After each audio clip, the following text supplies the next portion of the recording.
কেন আসছে এর অ্যান্সার আপনারা মোটামুটি জানেন। বিগত 17টা বছর সংগঠনের সংগঠনটাকে সরকার ব্যান করে দিতে চেয়েছে, নানান কায়দায় ব্যান করে দিতে চেয়েছে। তো বিভিন্ন সময় বিভিন্ন ইয়ে করেছে, কি বলে আমাদের নিবন্ধনকে বাতিল করার জন্য নানান কৌশল অবলম্বন করেছে। তখন সেই সমস্ত ক্ষেত্রে নিবন্ধনকে রক্ষা করার জন্য, আমাদের সংগঠনকে টিকিয়ে রাখার জন্য কেন্দ্রীয় মজলিস শুরা যতখানি পারছে ভাষাগত পরিমার্জন করে চেষ্টা করেছে যে যাতে আমরা নিবন্ধনটা টিকে থাকে। তারপরেও আমাদের নিবন্ধনকে তারা রাখে নাই, নিবন্ধন বাতিল হয়ে গেছিল না। যাই হোক, সেই তাদের কারণে আমাদের অনেক জায়গায় কিছু ভাষাগত পরিবর্তন, তার মধ্যে এইটা একটা।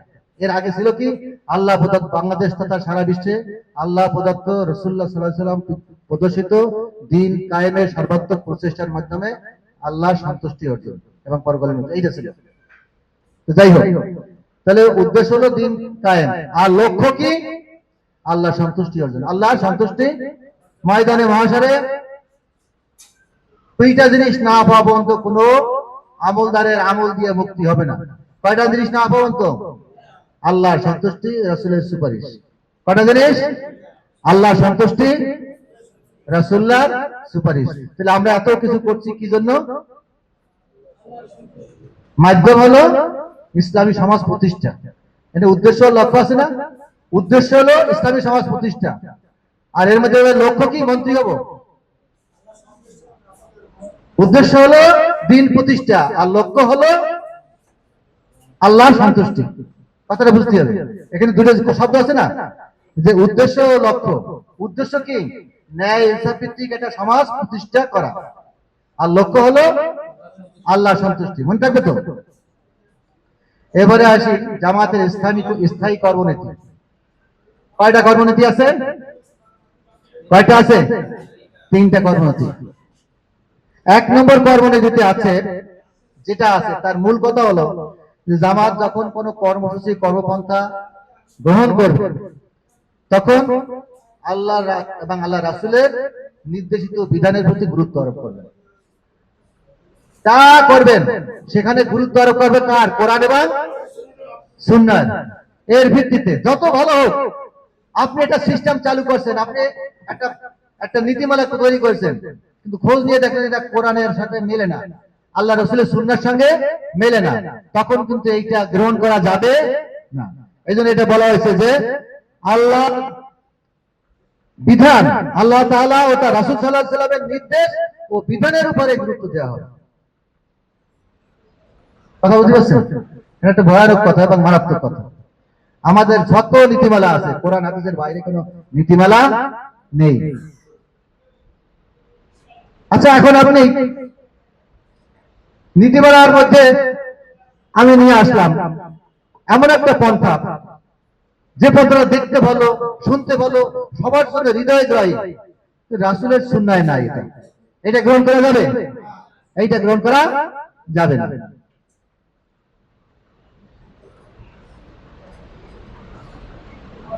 আপনার একজন বড় শত্রু, ইসলামেরও শত্রু, এবার আপনার বাড়ির পাশ দিয়ে একা একা হেঁটে যাচ্ছে, কেউ নেই। এইবার আমাদের আর্মি ভাই চিন্তা করলো কি, এইবারে সুযোগ, ওরে এক কোপ দিয়ে কাটে ফেলাই। নিয়াত কিন্তু মুখলেস, খালেস। আমাদের শত্রু, ইসলামের শত্রু, এরে ওরে মাইরে বেড়ায়, বাধাই বেড়া, অশান্তি সৃষ্টি করে, ওখান থেকে যাচ্ছে, এ যাবো তো জ্বালাইছে দিয়ে মাইরে। কিন্তু এই মারাটাকে জায়েজ আছে? আল্লাহ রহমান, আল্লাহ রাসূলের সুন্নাহর এইটার কোনো ইয়ে নাই, কি নাই? অনুমোদন নাই। আমরা যখন ছাত্র জীবনে ছিলাম তখন এরকম বলতো, আমাদের নির্দেশ দেন এখন আমরা মারি করবো, এই করবো, ওরা আমাদের মারে, অনেক কথা শুনতাম। হ্যাঁ, আমার দায়িত্ব ছিল, আমাদের বলে না, আমরা কতকালে এরকম করবো? দায়িত্বশীল সংগঠনের নির্দেশনা ভায়োলেট করে যদি আমরা শত্রুর উপরে ঝাঁপাইয়ে পড়ি, আর যদি সেখানে আপনি মারা যান, সেটা কি আপনার শাহাদাতের মৃত্যু হবে? কারণ গণতন্ত্রের বাইরে চলে যাওয়া। 2 নম্বর হচ্ছে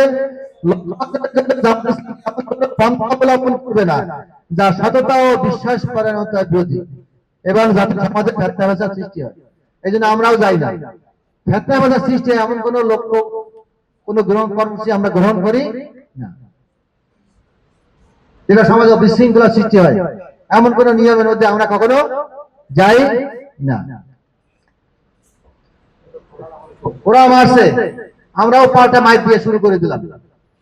সংগঠনের কেন্দ্র যদি বলে করো তাহলে করবো, না হলে আমরা যাব না। ফিতনা ফিসাদের মধ্যে আমরা কখনো যাব।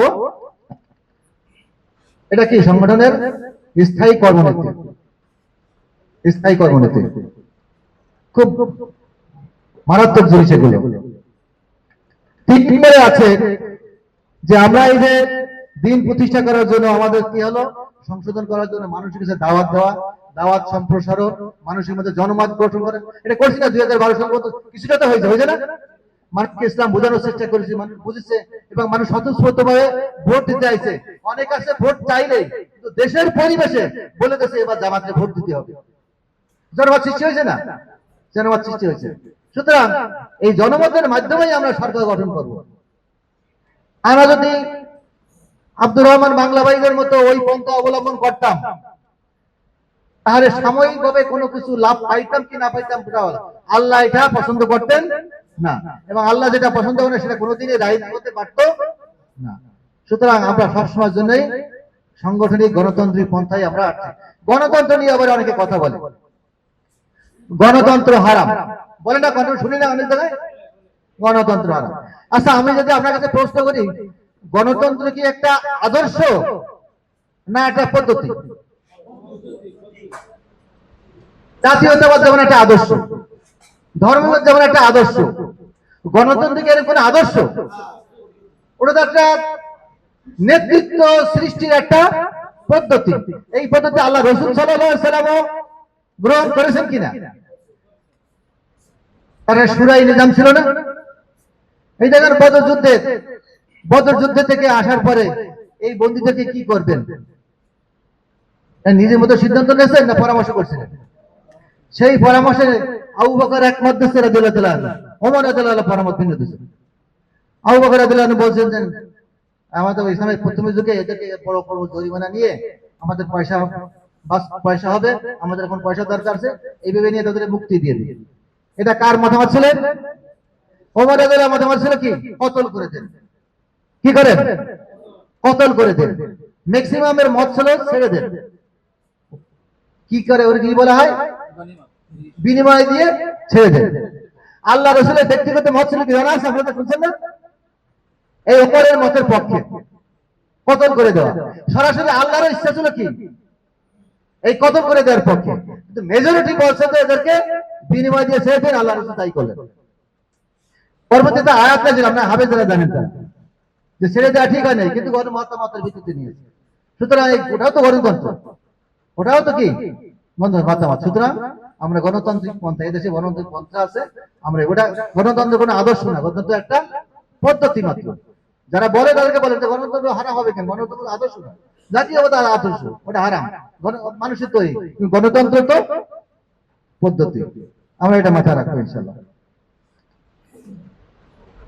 দাওয়াত আছে 3 দফা। দাওয়াত কয় দফা? এটা হলো 5 নম্বর। কয় নম্বর ধারা এটা? 3 দফা দাওয়াত। প্রথম দফা দাওয়াত হলো প্রথমত সকল মানুষ, বিশেষ করে যারা মুসলমান, তাদের জীবনে কি করতে হবে? সকল ক্ষেত্রে আল্লাহ দাসত্ব। সকল ক্ষেত্রে। কত ক্ষেত্রে? সকল ক্ষেত্রে। আমাদের দেশে যারা অন্য অন্য দল করে তারাও কিন্তু আল্লাহর বিধানকে শ্রদ্ধা করে, সম্মান করে, কিন্তু সকল ক্ষেত্রে না। নামাজের ব্যাপারে কোরআনের কথা, কোরআন অনুপাতে, রোজার ব্যাপারে কোরআন অনুপাতে, কিন্তু ব্যবসার জায়গায় যে কোরআন মানে না, রাজনীতিতে তো মানেই না, তাই না? তাহলে জীবনের সকল ক্ষেত্রে হলো আমাদের এই ফিরোজ সাহেব আলাদা না, উদ্খুলু ফিস সিলমে কাফা ব্যাখ্যা করে ফেলে। দেখ, ভালো কথা বলে গেছেন। এই কথা উনি ওয়াজে বলে কিনা, বলে ভালো বলে বুঝতে পারছেন এই লোকটার ভিতরে সাহস আছে, তাই না? যাই হোক, তো জীবনের সকল ক্ষেত্রে এবং আল্লাহর আনুগত্য এবং রাসূলের, আল্লাহ এবং আল্লাহ রাসূলের আনুগত্য এর আহ্বান মানুষকে, আল্লাহ এবং আল্লাহ রাসূলের আনুগত্যের আহ্বান। কয়টা আহ্বান আছে এখানে? 3টা। 2, কথা ও কাজের গরমিল পরিহার করে খাঁটি ইমানদার হওয়ার আহ্বান। কথা ও কাজের গরমিল পরিহার করে। লেমা তাকুলুনা মা লা তাফআলুন, এমন কথা বলো না যা তোমরা নিজেরা করো না। সুতরাং আজকে যারা আমাদের এই জনশক্তি আছে, আমাদেরকে এখন থেকে এই বিষয়ে আগাতে হবে যে এখানে এসে ভালো মানুষ সাজলাম, বউর কাছে ভালো না, এলাকার আর একজনের কাছে ভালো না, প্রতিবেশীর কাছে ভালো না, এরকম সাজার দরকার নেই। আমার ভিতরে এবং আল্লাহ রসুল যেটা ছিল, আল্লাহর ভিতরে, আল্লাহ রসুলের ভিতরে এবং বাইরে কি ছিল, সম্পূর্ণ কি ছিল, এক ছিল। যা ছিল ভিতরে সব ছিল বাহিরে। এই জন্য তার সার্টিফিকেট বাইরের মানুষ দেওয়া লাগে নাই। ঘরে বউরে বলছে তোমরা কোরআন পড়ো না, আল্লাহ রসুলের চরিত্র জানতে চাও, কোরআন তো আল্লাহ রসুলের চরিত্র। কে বলছিল? তার স্ত্রী একজন, তাই না? সাফারা নীতি এসে যাবে না, আমি এটা ছেড়ে যাবো না, কে বলছিল? বললাম কাজের লোক। বন্ধু বলছিল, মোহাম্মদ বলছে যে তিনি ইসে গেছিল, মেয়েরাজে গেছিল, তার বন্ধু নাম আবু বকর। মোহাম্মদ সাল্লাল্লাহু আলাইহি ওয়াসাল্লাম নিজে বলছে, বলে হ্যাঁ, তাহলে আমি বিশ্বাস করলাম। সেদিন থেকে তাকে সিদ্দিক বলা হতো। তাহলে এই দেখো আল্লাহ রসুলের সার্টিফিকেট খারাপ দিয়েছে বন্ধু মহলের বন্ধুরা, ঘরের ওয়াইফরা, ছেলে মেয়েরা, হ্যাঁ, গোলামেরা। এরকম কথা এবং কাজের গরমিল পরিহার করতে হবে। অন্তত যারা আমরা ইসলামী আন্দোলন করি, আমাদের কথা এবং কাজের জন্য দুই রকমের না হয়। দিনের কাজ করব, আল্লাহ দিনের কাজ করব, আবার ব্যক্তিগত মুআমালাতে যে ভিন্নতা হবে এইটা যেন না হয়, লেনদেনে মুআমালাতে ভিন্ন হবে এইটা যেন না হয়। মাথা থাকবে, মনে থাকবে এটা ইনশাআল্লাহ। এটা গেল আমাদের এক দফা, 3 দফা দাওয়াত। এরপরে স্থায়ী কর্মসূচি আছে 4টা। কয়টা? এই 4টা কর্মসূচির পরে মূলত আমাদের পুরো দাওয়াত ও তাবলীগ। প্রথমে মানুষকে দাওয়াত দিয়ে আনতে হবে, তাই না? আগে তো প্রথম কাজ কি? দাওয়াত। 2 নম্বর গেল তানজিম ও তারবিয়া, তাদেরকে সংগঠনমুক্ত করে প্রশিক্ষণ দিতে হবে। এই যে আমরা সারাদিন আজকে প্রশিক্ষণ দিচ্ছি না, আপনারা যদি এই সংগঠনে না আসতেন তাহলে এই প্রশিক্ষণে আওতা আসতে পারতেন? আইসে কি লাভ হয়েছে না লোকসান হয়েছে? আমাদের ভিতরে উজ্জীবন হচ্ছে, আল্লাহকে চেনার আরো অনেক কৌশল আমরা এখান থেকে পাচ্ছি।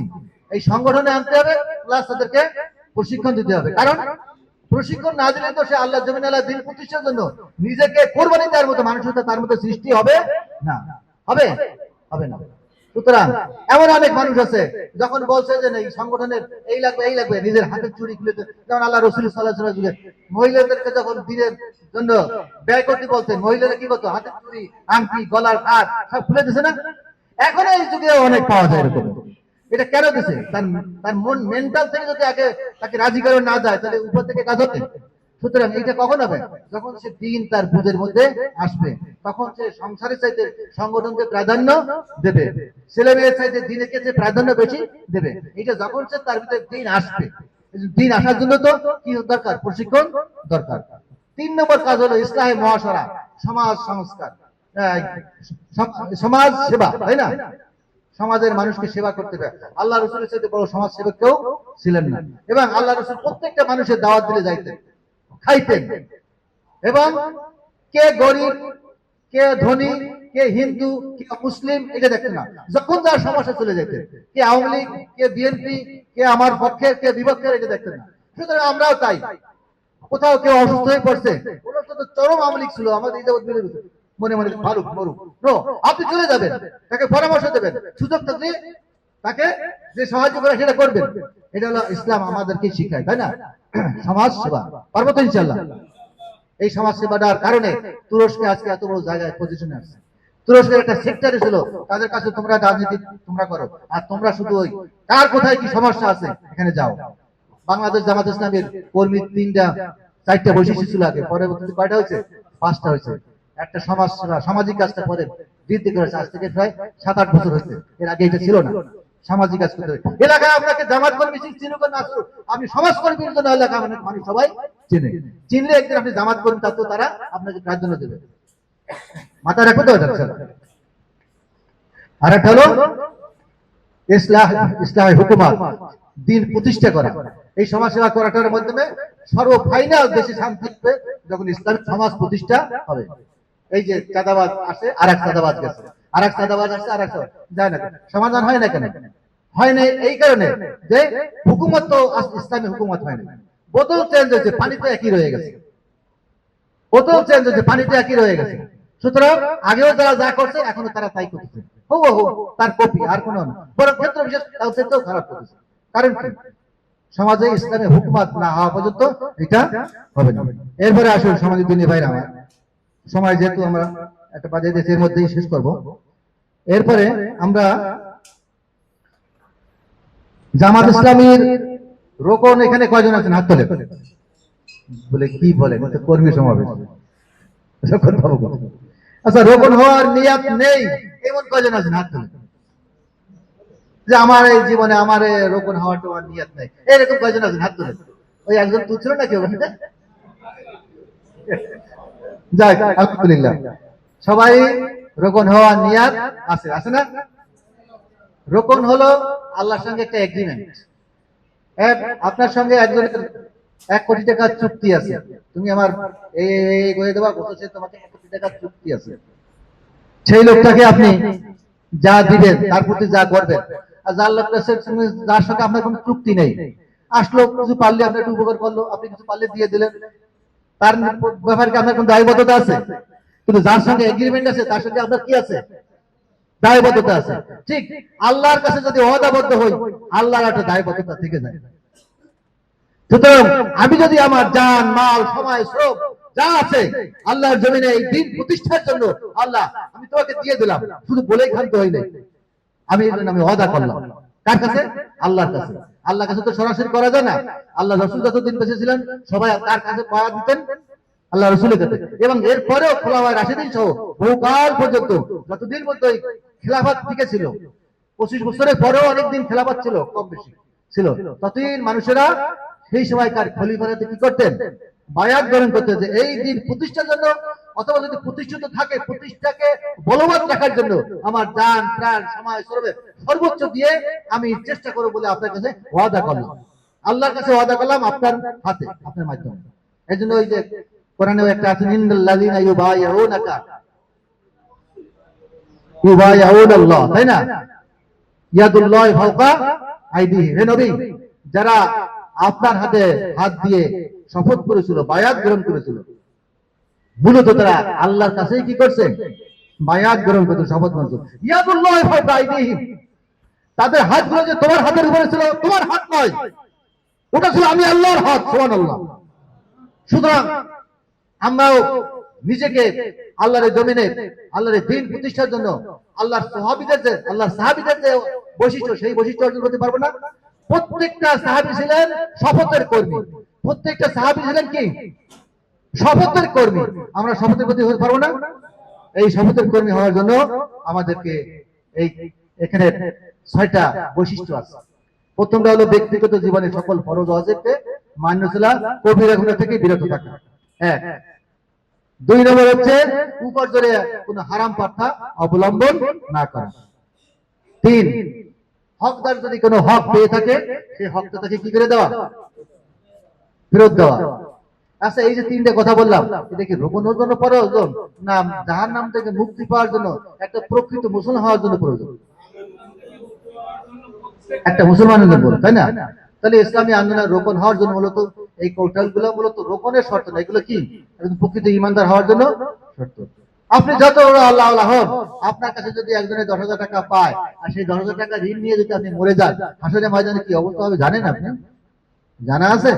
এই চিন্তা থাকে, এই জন্য বলছে হক দ্বারা হক আগে ফেরত দেন। ওই লোকটা এসে বলবে আল্লাহ রাসূল আমার, হে আল্লাহ আমার এই লোকের কাছে এই পাবো, আল্লাহ ফেরত দিয়ে দেন। আল্লাহ বান্দা বলে আমি পাবো কোথায়? হাদিস পড়ছেন না? আমি পাবো কোথায়?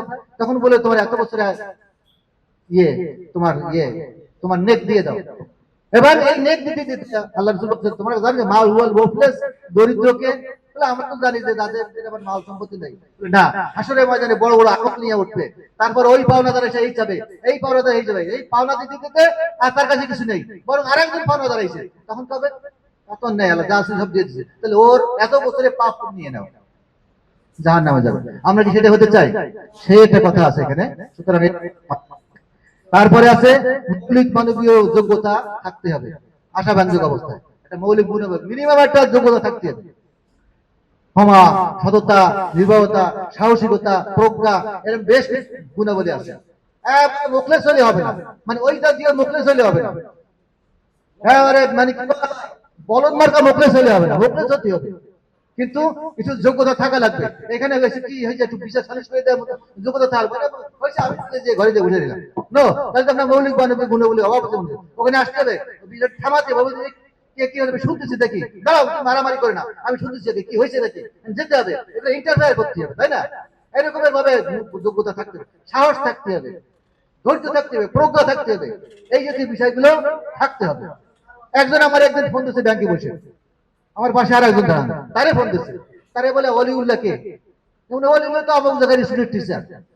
তারপরে বলে অমুক মুস্তাফিজুর রহমান টিপুকে। আমি বলেন না খবরদার, বলে আমার মনে 3-4 বছর আগে না, মনে নেই, মনে নেই। সিটিএস ওনারে ফোন দিচ্ছে, ভালো ভালো ভালো সম্পর্ক করছে, ফোন দিচ্ছে আমাকে আমাকে আমাকে নামে এই আমাকে তালিকাটা পাইছে, এখন এই শুধু নাম আছে, বাপের নামও নাই, ঠিকানাও নাই, এই জন্য মামলা দিতে পারতেছে না। ওই সময়ের কথা, আজ থেকে 6-7 বছর আগের কথা, 7-8 বছর আগের কথা। আমার নামটা পাইছে, ওই যে হয়েছে 2-3 দিন পরেই আমার স্কুলে চলে আসছে। আমি যদি ওনারে না খাওয়াইতাম, 15 দিনের নামে উনি বলে দিত, 15 দিনই অ্যারেস্ট হয়ে যেত তোমার নামে মামলায়। আমি সেই মামলায় হয়ে সারেন্ডার করে জেল খেটে দেবো। এইরকম মুখলেস হইতে হবে না, শয়তানের সামনে দিয়ে দেবে, মুখলেস হইতে হবে না। কি কথা বুঝতে পারছেন? মৌলিক মানে চিন্তা চেতনা থাকতে হবে, কথা বুঝাতে পারছেন? এইগুলো থাকতে হবে। এরপরে বলা হয়েছে যে এমন কোন পার্টির সঙ্গে সম্পর্ক রাখা যাবে না যার ঈমান আকীদা জামাতের যে মৌলিক আকীদা এবং জামাতের যে গঠনতন্ত্রের বাইরে, এমন কোন দলের সঙ্গে থাকবে না। আপনি জামাতে করেন, আবার বিএনপির মিছিলে যান, বিএনপি ডাকছে, কাউন্সিলর মানুষ বিএনপি কাউন্সিলর ডাকছে, তার ওখানে গেলাম, এগুলো করা যাবে? এগুলো করা যাবে না। শুধু বিএনপি আমলি বলিনি, জামাতের গঠনতন্ত্র, জামাতের ঈমান আকীদার সঙ্গে পড়ে না এমন কোন সংগঠনের সঙ্গে আপনার সম্পর্ক রাখা যাবে না। আবার সর্বশেষ হলো যে জামাতের দায়িত্বশীলের দৃষ্টিতে রোপণ হওয়ার উপযুক্ত হওয়া। যদি আপনার থানা সেক্রেটারি, মহানগর আমির যদি মনে করেন যে আপনি এখন উপযুক্ত হন নাই, তাহলে এটা মেনে নিতে হবে যে নিশ্চয়ই আমি হচ্ছি না কেন, কোনো কারণ আছে, আমার সমস্যা থাকতে পারে, এটা মেনে নিতে হবে। এরপরে সমাজ দিদি ভাইরা আমার, জামাত ইসলামীর সাংগঠনিক স্তর কয়টা জানা আছে?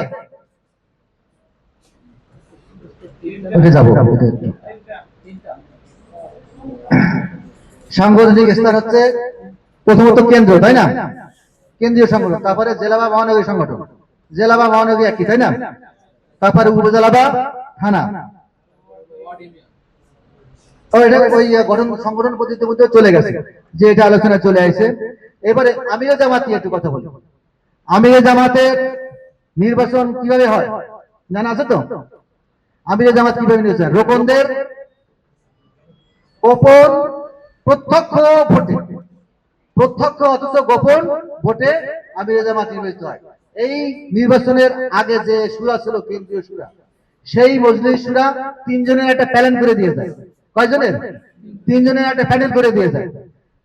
এই যে ভোট হবে, এই রোকন ভাইরা সেই ভোট দেবে, সেই 3 জন অথবা 3 জনের বাইরে যার পছন্দ হয় তাদেরকে তিনি দিতে পারবেন। বাংলাদেশের যে কোনো রোকনকে তিনি ভোট দিতে পারবেন। তারা একটা প্যানেল করে গেছে, তার মানে এই না যে এই 3 জনের মধ্যেই সীমাবদ্ধ রাখতে হবে, তাদের তো আবার পরামর্শ দিয়ে গেছে। এটা হলো মোটামুটি কি আমিরে জামাতের নির্বাচনের বিষয়। এরপরে আমরা আসি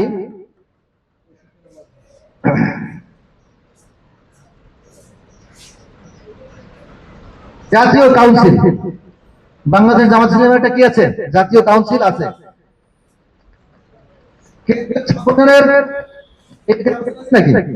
কেন্দ্রীয় সংগঠনের 6টা দিক আছে। কয়টা দিক আছে?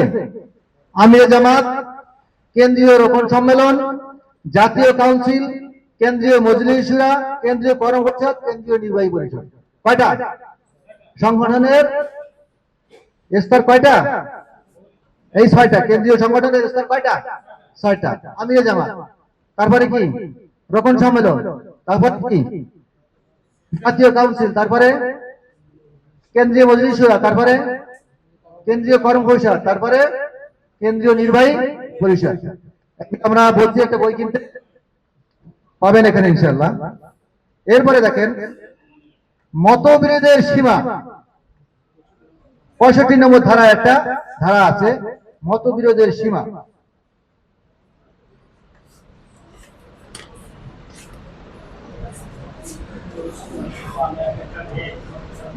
মতবিরোধ হতে পারে, আপনার মেনি ম্যান মেনি মাইন্ড, তাই না?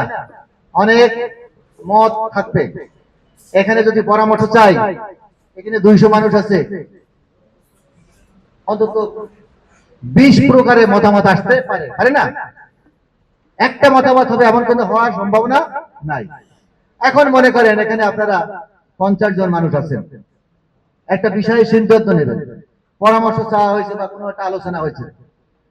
এখন যে সিদ্ধান্তটা হয়েছে, আপনি সেই সিদ্ধান্তের সঙ্গে একমত না, মেজরিটি যেটা আছে, আপনার প্রথম কাজ হলো সেইটাকে মেনে নেওয়া। হতে পারে যে সাইন্টিফিক, আপনার মতটাই বেশি কার্যকর, আপনার মতটাই বেশি ভালো, আপনিও বুঝতেছেন, অনেকে বুঝতেছেন, কিন্তু সবাই যারা পরামর্শ দিচ্ছেন সেইটা মেজরিটি পাইছে, আপনারটা মেজরিটি পায় নাই। এখন কি করবেন? আমার মত শুনলো না, আমি এর মধ্যে নাই, এরপর থেকে আর আপনি বৈঠকে আসেন না, এটাকে জায়গা আছে নাকি? এইটা মাথার ভিতরে মনে মেনে নেবেন। নাও যদি মেনে নিতে পারেন, মনের ভিতরে রাখবেন। কি করবেন? মনের ভিতরে রাখবেন। তারপরে আবার যখন এই বৈঠক হবে, আবারও সেখানে আপনি আপনার মতামত আবার ব্যক্ত করবেন, কিন্তু এই মতামত আপনি বাইরে প্রকাশ করতে পারবেন না। এই নিয়ে কোনো এই যে এইখানে যে 50 জন সদস্য, এর যে কোনো একজনের সঙ্গে বাইরে যেয়ে তার সঙ্গে পরামর্শ বা তার সঙ্গে কথা বলা যাবে না, যে আমি এই পরামর্শ দিলে আমি শুনবো না, এই শুনবো না, বলা যাবে না। এইটা নিয়ে পত্রিকা দেওয়া যাবে না, এইটা নিয়ে ফেসবুকে দিতে যাবে না, এইটা নিয়ে সামাজিক মিডিয়া দেওয়া যাবে না। কথা বুঝতে পারছেন?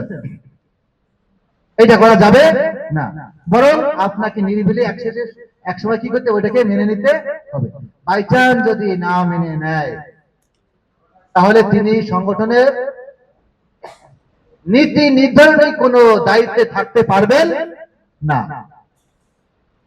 অর্থপতি, ওয়ার্ড সেক্রেটারি, এটা নীতি নির্ধারণী পোস্ট, এগুলো এই সমস্ত জায়গায় তিনি থাকতে পারবেন না। কি কথা বলতে পারছি? অর্থাৎ আমাদের প্রথম কাজ হলো যে মেজরিটি যারা আছে সে কি মেনে না। ওই যে আমরা প্রথমে কলেমার ব্যাখ্যার মধ্যে বলছি, মতের কোরবানি। আপনার মতকে অনেক সময় কোরবানি দিতে হবে, আপনার মতকে কি করতে হবে? কোরবানি দিতে হবে। সম্মানিত দিনে ভাইরা আমার, তো সময় শেষ হয়ে গেছে। আমরা এই বইটা পড়বো এবং এই বইটা পড়ে এই বইয়ের তাকে জানা মানে জামাত ইসলামীকে আপনার অন্তরে গেঁথে নেওয়া হয়ে যাবে। জামাত ইসলামের বিধানকে অনেক কিছু আছে, এই সংগঠনের বাইতুল মাল কোথা থেকে আসে, কি কি পন্থায় বাইতুল মালের উৎস কি কি, এইটা সুন্দর করে এখানে আছে। নির্বাচনে বিভৎসের বিষয় কি, একজনের ভোট দেবেন তার ভিতরে কোন কোন গুণগুলো থাকতে হবে, এটা 72 নম্বর ধারায় আছে। তার ভিতরে কি কি যোগ্যতা থাকতে হবে, এইটা না দিয়ে আপনার খালাতো ভাই আপনার পাশের বাড়ি তারই তা দিতে হবে, অথচ যে বেশি উপযুক্ত তার বাড়ি ওই কর্নারে, আচ্ছা এই লোকের বাড়ি এখানে। এই যে কোনো জাতীয়তাবাদ ইসলামে নাই, যে উপযুক্ত তাকে দিতে হবে। এরকম ভাবে আমাদের নীতি নির্ধারণী কি কি আছে, একজন রোকন কতক্ষণ রোকন থাকতে পারবে, কি করলে সে রোকন থেকে বহিষ্কার হয়ে যাবে, আবার কিভাবে সে ফেরত আসতে পারে। আমিরের জামাত যদি কোনো অন্যায় করে, তাহলে আমির আমার জামাতকেও বহিষ্কার করার সিস্টেম আছে, সেই সিস্টেমটা কি সুন্দর করে সবকিছু আছে, কোনো বিশৃঙ্খলা হবে না। এত সুন্দর করে মজলিস শুরায় উত্থাপন কিভাবে করতে হবে, আপনার একটা মতামত পেলে আমিরের জামাতকে কিভাবে আপনি জানাবেন, মজলিস শুরার মাধ্যমে কিভাবে জানাবেন, অনেক সুন্দর সুন্দর আমাদের যে কথা আছে সেগুলো এখানে সুন্দর করতে আমরা প্রত্যেকে এই বইটা কিনবো এবং বইটা বাসায় রাখবো। বছরে অন্তত 2 বার এই বইটা পড়বো, পারবো না ইনশাআল্লাহ? আল্লাহ আমাদেরকে তৌফিক দান করুন। আসসালামু আলাইকুম ওয়া রাহমাতুল্লাহি ওয়া বারাকাতুহু।